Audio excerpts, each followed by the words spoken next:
A red wedding. Nearly all Stark family protagonists are wiped out. This is where the charm of Game of Thrones lies, delivering endings no one could foresee. In this episode, our protagonist Jon Snow meets his end. His betrayer is his former Night's Watch instructor. The first to sense danger is Ghost, the dire wolf that grew up with Jon. Ser Davos discovers Jon's body outside. After hearing Ghost's mournful howls, along with the word traitor carved in wood, though struggling to believe, Davos orders Jon carried inside. But it's already too late. Jon lies lifeless with multiple stab wounds. Jon's shocking murder puts his loyal followers in grave danger. To handle this emergency, Davos sends Ed to find Jon's direwolf. Suddenly, there's a knock at the door. Ed and allies prepare for combat, expecting Jon's enemies, only to find Melisandre the Red Woman. Melisandre, a devout follower of the Lord of Light, seeking the prince that was promised. She came specifically for Jon Snow, but finds only his lifeless body. The priestess can't believe her eyes. Flames had shown her visions of Jon fighting in the Great War against the White Walkers. Ed wants to avenge Jon immediately, but they're outmatched by Thorne's faction.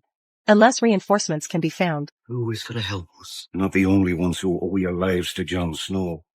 Ed remembers the free folk, but Thorne gives them limited time. Now Night's Watch commander. His first act is to eliminate Jon's remaining allies, perhaps honoring past bonds. Thorne delays immediate action, issuing a surrender ultimatum by sunset. Davos knows surrender means death for the defeated, even if they yield. There'll be no mercy. Their only hope, Ed bringing wildlings. Melisandre sits solemnly by the fire. Jon's death shakes her faith in the Lord of Light. She doubts her mystical abilities, questions her fiery visions. Gazing at her reflection, she removes her magical necklace. The glamorous priestess vanishes, revealing a centuries-old crone with withered features. Night falls. Thorne leads rebel brothers, demanding Davos surrender. Though no warrior, he arms himself with Jon's sword, preparing for the siege. As the wooden door splinters, tension reaches breaking point. Suddenly Castle Black comes under attack. A giant smashes through the gates. Ed returns with wildling reinforcements. The overwhelming force silenced rebellious Night's Watch. Thorne refused to yield, yet he still ordered the attack. 1-1 demonstrated the cost of defiance. Outmatched and overpowered, the Night's Watch surrendered their weapons. Night's Watch has held Castle Black against the wildlings. Will you? Today we end centuries of blood feud. Tormund showed restraint, sparing the Watch. He came for Jon Snow. When danger passed, Davos sought out the Red Woman, begging her to try the Lord's magic. To resurrect Jon, Stannis' death shook Melisandre's faith. She felt abandoned by her god, her visions mere lies. Davos once saw her as a bringer of doom. Now he urged her to believe in her power. After Davos' persuasion, Melisandre agreed to try. She cleansed Jon's body and washed away blood, smoothed his hair, then placed trembling hands on his chest, chanting ancient spells. The room held its breath, but Jon's body remained cold. Panic crept into her chants. Hands trembling, she tried again and again, to no avail. Her desperate gaze met Davos. Centuries seemed to weigh her down. No miracle came. The room emptied in grim silence. Ghost suddenly stirred, sensing change. Jon Snow drew breath anew. Melisandre stood thunderstruck, watching Jon struggle with life's return. Some claim his resurrection served the people's will. Truth is, fate demanded his return. Jon's rebirth freed him from his Night's Watch vows. Night gathers, and now my watch begins. I take no wife, hold no lands. Those oaths no longer bound Jon Snow. Now he must unite men against the dead.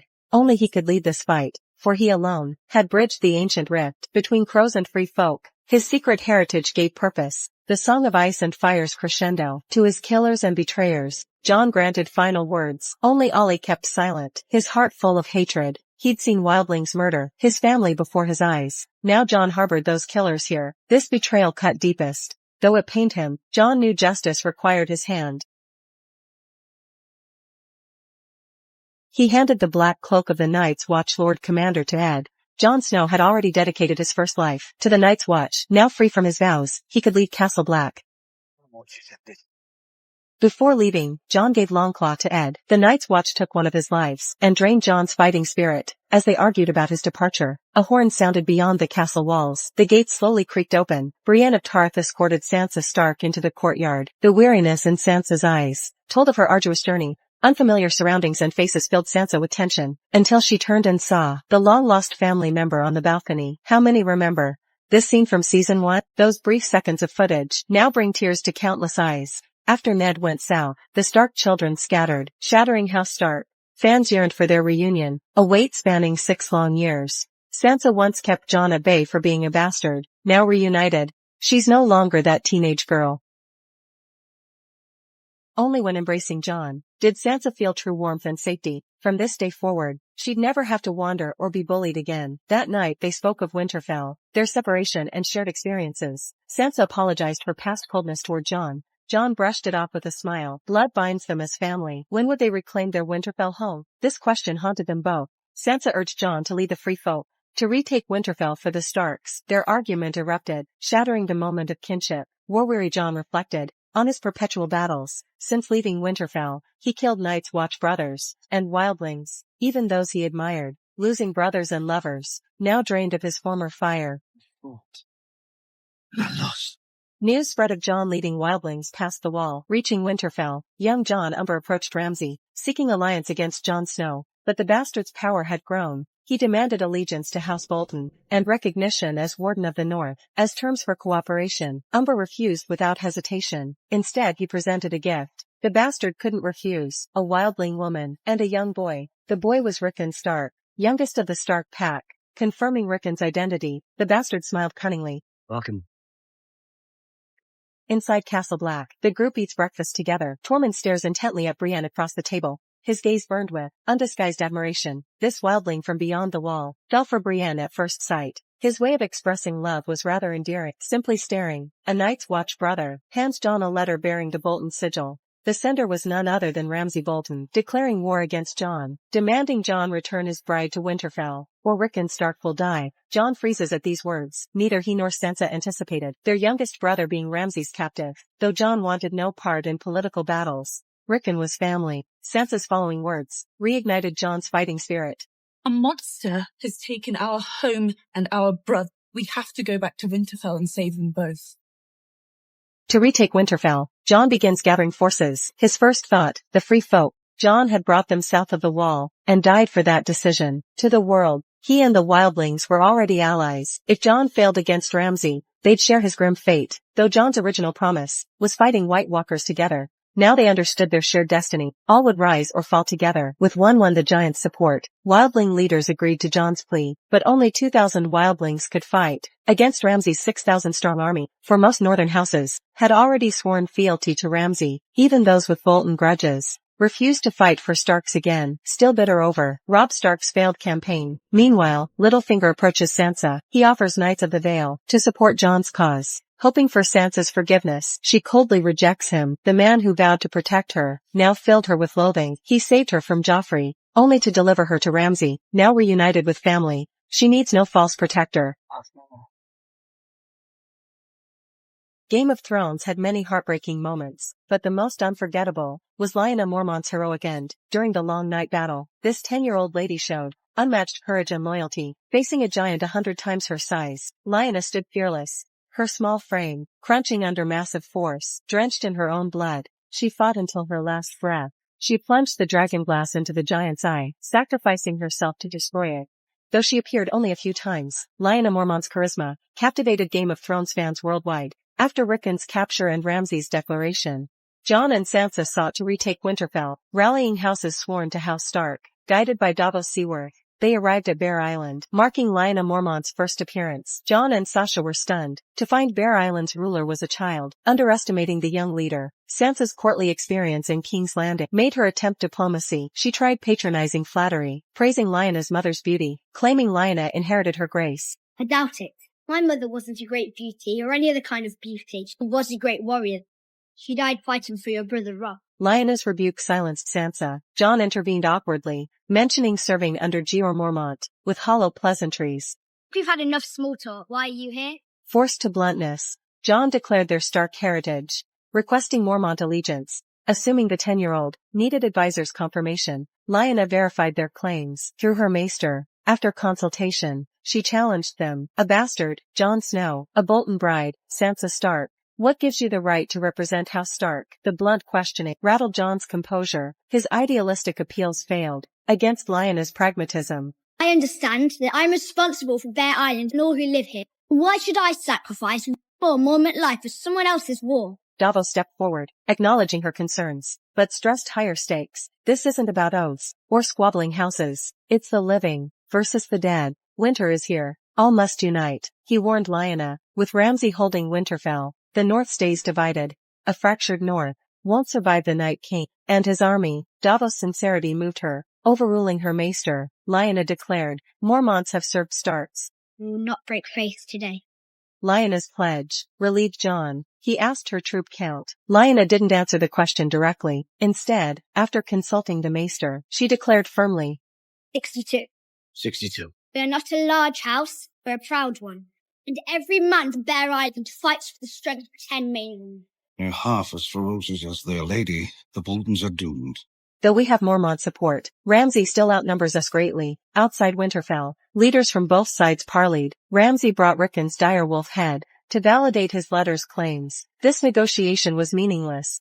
Ramsey won't surrender what he's taken, or his title as warden. Winterfell is Sansa and Jon's home, and their brother remains captive. This battle is inevitable. That night, they planned their strategy. Jon would provoke Ramsey to draw out his forces, then surround them from 3 sides. Sansa stood aside silently until Davos and Tormund left, then voiced her concerns. I think he's going to fall into a trap. He won't.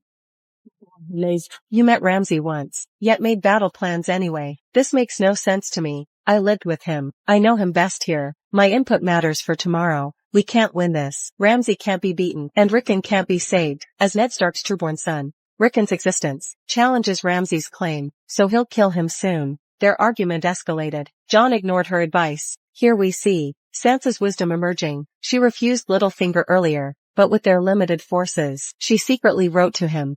The Battle of the Bastards nears. White Battle of the Bastards? Both commanders are bastards. Jon fights to reclaim Winterfell against Ramsay Bolton. Ramsay holds terrain advantage and Northern House backing, plus Rickon as hostage. Seeing his long-lost brother, Jon's composure shattered. Ramsay raised his knife, but didn't strike. He started a hunting game. So you have to run, remember? Those are the rules. Jon saw the ploy and charged on horseback. Rickon ran through arrow fire toward his brother. Those final meters felt endless. As hope appeared, an arrow struck him. Rickon fell in blood, seeing his brother die before his eyes. Jon abandoned strategy and charged blindly. Ramsay anticipated this, exactly as planned. Blinded by rage, Jon didn't get far before being unhorsed. Ramsay sent cavalry. Jon stood alone against charging knights and drew his sword. At impact moment, reinforcements charged from Jon's rear, blocking the assault. When Onion Knight saw Rickon die, he knew Jon would act recklessly. He ordered an early attack, reaching the battlefield just in time. The armies clashed in chaotic melee. Tormund led wildlings into the fray. Onion Knight halted archers to avoid friendly casualties. Ramsay showed no such restraint. He continued indiscriminate volleys, sacrificing his own cavalry to crush Jon's ragtag forces. As Ramsay barked orders, arrows rained on the chaotic clash. Jon desperately swung his sword, fighting without respite. Corpses piled higher each moment, forming a grisly mountain.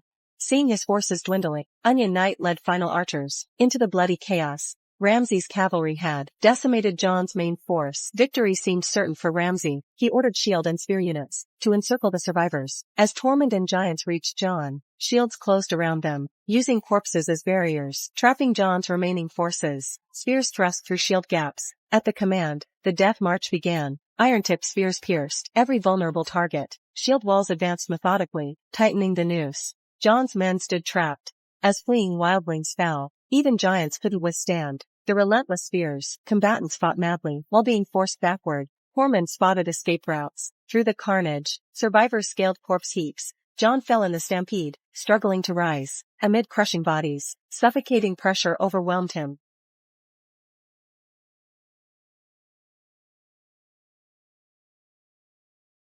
Through sheer will, Jon emerged. The battlefield air thickened with blood mist. As hope faded, a horn sounded. The Vale's falcon banners waved with cavalry's roar. Sansa persuaded Baelish for aid.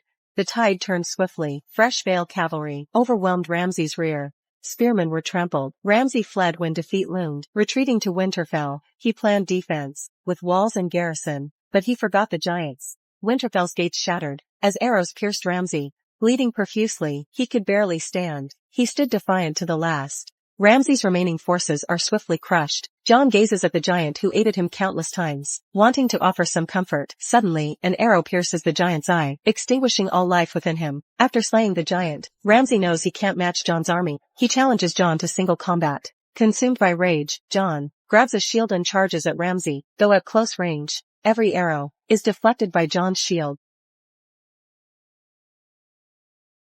Though Jon yearns to slice Ramsey 1,000 times, he leaves the judgment to Sansa. Thus Jon claims victory in the Battle of the Bastards. Winterfell flies the direwolf banner once more. Sansa confronts Ramsey in his cell at night. This man was her living nightmare. She'll never forget the torment of his captivity.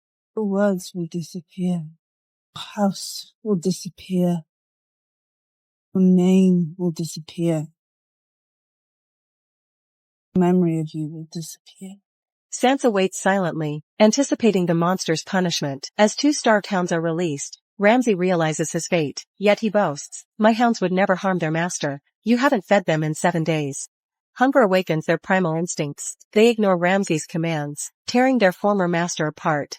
Sansa's painful memories begin to fade. When the dust settles, the siblings stand united in their ancestral home. Jon knows, without the Vale Knights Sansa summoned, they would have been annihilated. After Ramsey's defeat, the North lies fractured. At the Lord's Council, debates rage about crowning Jon. Jon remains silent until a small figure rises to speak.